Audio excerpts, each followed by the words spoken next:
മണിയോടെ പഞ്ചറടച്ചു കഴിഞ്ഞതോടെ co driver സീറ്റിലിരുന്നയാൾ പുറത്തിറങ്ങി. നേരെ നിൽക്കാൻ പറ്റാത്ത നിലയിലാണ്.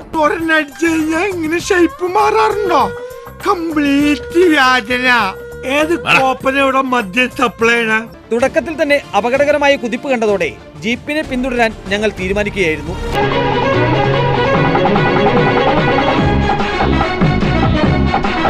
തൃശൂർ ഭാഗത്തെത്തിയപ്പോൾ വണ്ടി യു ടേൺ എടുത്തു.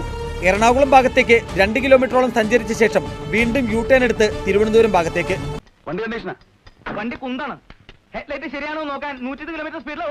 സീറ്റിലിരുന്നയാൾ ആദ്യമായി പുറത്തിറങ്ങുന്നത്.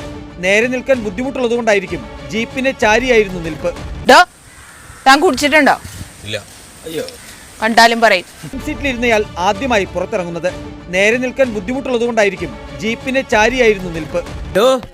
കുടിച്ച ബ്രാൻഡിന്റെ പേരറിയോ തനിക്ക്? ആ പേര് അറിഞ്ഞിരുന്നുവെങ്കിൽ ഇത് അങ്ങോട്ട് കൊടുത്തിട്ട് ഇവൻ കുടിച്ച ബ്രാൻഡ് മേടിക്കായിരുന്നു. പഴയകാല തീവണ്ടിയെ അനുസ്മരിപ്പിക്കുന്ന രീതിയിൽ ബോണറ്റിനുള്ളിൽ നിന്നും പുകയുയരുന്നു.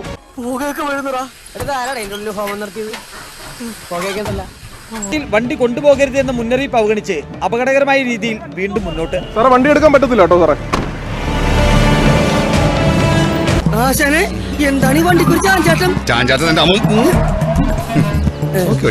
വാഹനത്തെ പിന്തുടരാൻ ഡ്രൈവർ BS ഷിജുവിന് നിർദ്ദേശം നൽകി ഞങ്ങളും പുറപ്പെട്ടു.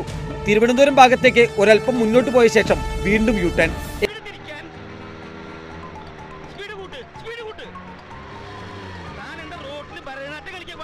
വാഹനത്തെ പിന്തുടരാൻ ഡ്രൈവർ BS ഷിജുവിന് നിർദ്ദേശം നൽകി ഞങ്ങളും പുറപ്പെട്ടു.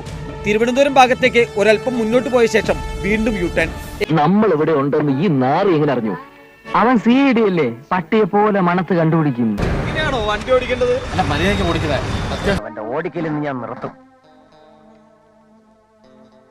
ഏതൊരപ്പാടാണ് നിന്നെ വണ്ടി ഓടിക്കാൻ പഠിപ്പിച്ചത്? മണിക്കൂറോളം നീണ്ട പരാക്രമത്തിന് ശേഷം വാഹനം ഓടിച്ചയാളെ അരൂർ പോലീസ് സ്റ്റേഷനിൽ എത്തിച്ചു.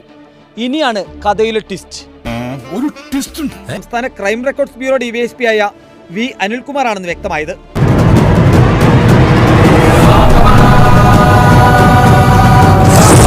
താഴ്ന്ന റാങ്കിലുള്ള ഉദ്യോഗസ്ഥരായതിനാലാവാം മറുപടി പറയാൻ ബുദ്ധിമുട്ടായിരുന്നുവെന്നാണ് വിവരം. ഒടുവിൽ 11 മണിയോടെയാണ് വൈദ്യപരിശോധനയ്ക്കായി DYSPയെ കൊണ്ടുപോയത്. ഔദ്യോഗിക വാഹനം ചട്ടം ലംഘിച്ച് സ്വകാര്യ ആവശ്യത്തിനായി ഉപയോഗിച്ചു. പോലീസുകാരനാണെന്ന് വിചാരിച്ച് എന്ത് തെമ്മാടിത്തരം കാണിക്കാവുന്നു തെണ്ടികൾ. മദ്യപിച്ച് അപകടകരമായ രീതിയിൽ ആ വാഹനം ഓടിച്ചു. ഡ്യൂട്ടി സമയത്തൊക്കെ ഇങ്ങനെ മദ്യപിക്കുന്നത് തെറ്റല്ലേ സാറേ? ഇതൊക്കെ ചെയ്തത് മുതിർന്ന പോലീസ് ഉദ്യോഗസ്ഥനാണ് എന്നതാണ് കുറ്റത്തിന്റെ ഗൗരവം വർദ്ധിപ്പിക്കുന്നത്. You are suspended. എന്റെ വേല അത് പോയാച്ച്.